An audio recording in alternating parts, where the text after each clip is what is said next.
சித்தப்பா நல்ல விளைச்சல் பழகுதா? அட நீ வேற ஒருத்தோண்டா, இன்னதான் வேலையை வச்சாலும் மாட்டை விட்டு மேய்ச்சிடுறாங்கடா. ஏய் எங்க போய் வரீங்க? அது ஒண்ணு இல்லடா, தாள் போய்த்துனா அத்துலான்னு பார்த்தேன். இன்னும் ஒரு வாரம் அவன் பழகுது. அப்படியா? நல்ல விளைச்சலா இருக்குது. சித்தப்பா அழுத்துக்கிறாரு. அவர் அழுத்துக்காம என்னப்பா பண்ணுவாரு?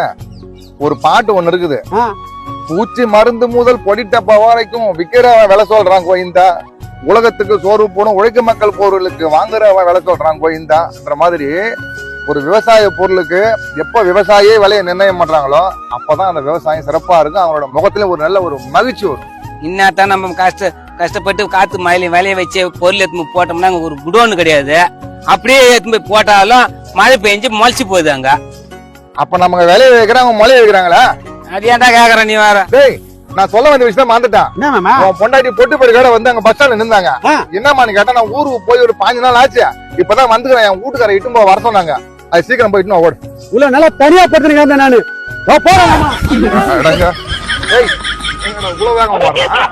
அவங்க அந்த காசுல அவன் தான் தெரியும்.